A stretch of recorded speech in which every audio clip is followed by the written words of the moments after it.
So we're back on the road after just spending the night with Terry, Kathy and Floyd the dog. And what a spot. Like, it's crazy, you know, you just, one minute you're wondering where the hell you're gonna camp, the next minute you're setting up your tent in a friendly stranger's backyard. And what a backyard it was. So today I guess we're gonna head towards Kingston. I don't know if we'll make Kingston, but we could have a tailwind, so we might get close. Apparently there's a really good campsite about 20 k's this side of it, so yeah, that's where we're going to aim for today. It'll probably be about 70 miles. Here's Bonnie bringing up the rear. All right, let's go.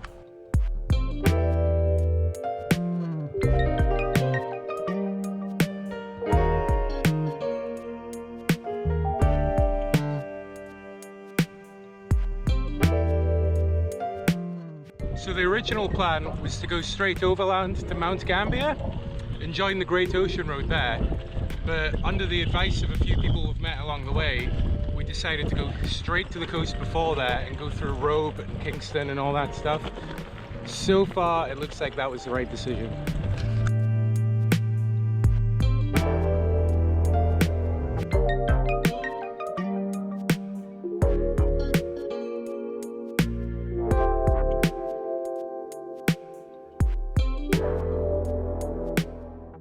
Rest stop just told us that before we arrived he spotted a couple on a tandem, so it looks like maybe we're catching up with our friends from yesterday.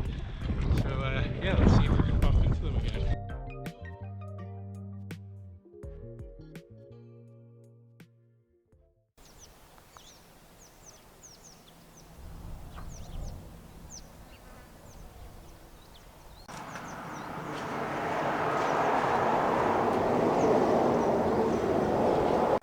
We just pulled into Salt Creek. It's just a little tiny town, population 10. And we were actually quite excited to come here because this roadhouse that we're at, it's quite quirky and it's actually pretty famous, you know, on this highway that we're on. Unfortunately though, it's been closed for quite some time. And it turns out the reason is because we're near Coorong National Park. And apparently the local government kind of refused to fund the park and fund cleaning up this area. And in protest, the owners of this roadhouse decided to just, I can't speak, sorry, decided to just shut the roadhouse down completely. And they're not going to reopen again until the government starts to show some initiative.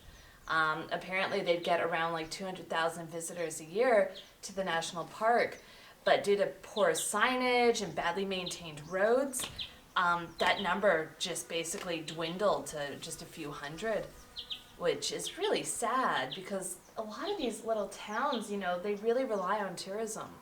So it's a shame to see something like that happen. Okay, so just to elaborate on what Bonnie said, it seems like the owners here have had to basically finance all the work in the local area. There's zero infrastructure. They've had to pay for bins to be emptied. They're the only public toilet around that, you know, hundreds of thousands of people a year use. They reckon it costs them about 20k a year just to keep that running. So, yeah, it's pretty sad actually.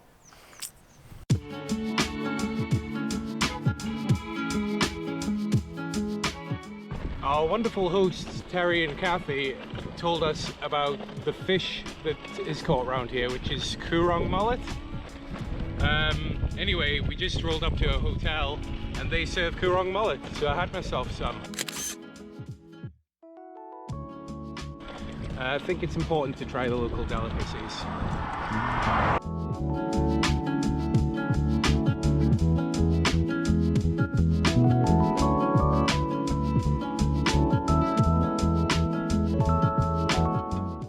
Bonnie's found another roadside attraction.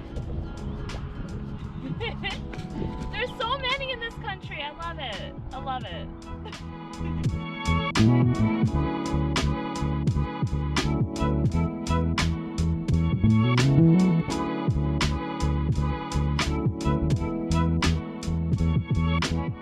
Okay, we've finally made it off of the Prince's Highway and away from all the traffic onto the old Coorong Road. So apparently down here there's a campsite in about 10 miles, and if we don't like that one, there's another one about 9 miles after that, and that one actually has toilets and stuff, so looks like we're actually all set for a change. We're not having to panic and try and find somewhere to sleep.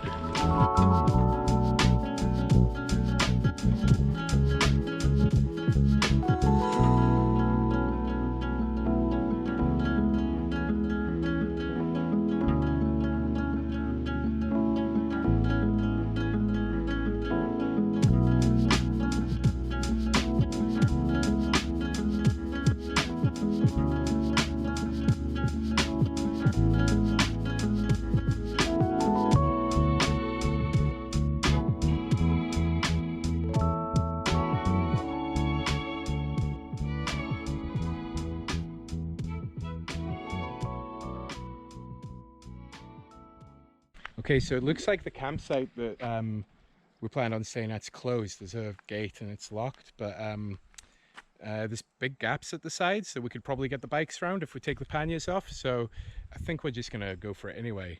And then as well, we just like found one of the campsites and it looks amazing. It's so nice and shaded and lush and green. Yeah, I think we're just gonna have to go for it. Okay, here's the locked gate in question. As you can see, Bonnie very easily slinks through the side there. And also their method of blocking up this side was to just pile some sticks on it. So I reckon we can bypass this. Even then, there's a gap through the trees over there. And I even think we might even be able to just like roll around this way, maybe. All right, here we go. Oh. Ooh. Please no snakes, please no snakes.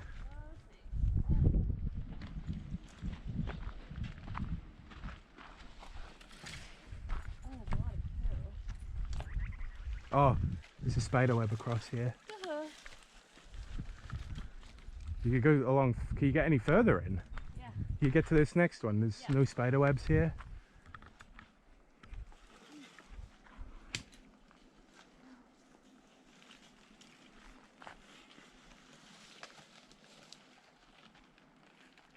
Here she comes. Now I reckon you could just charge through there. Okay. Got it? Yay! Okay, we're in. Lovely. Check it out. All right. Okay, guess it's now my turn.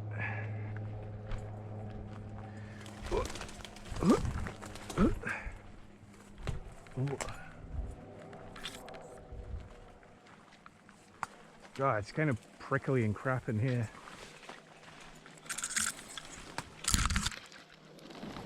Ugh. I think I've got a stick stuck in my gears.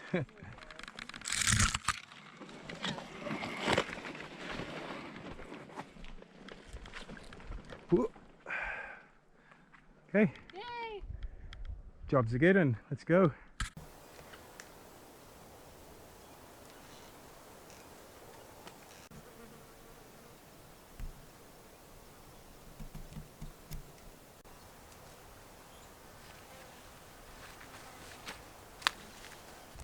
One of the perks tonight of our campsite is that we're really close to the beach, and that is one thing we haven't really done on this trip, gone to the beach, so that's where we're going now.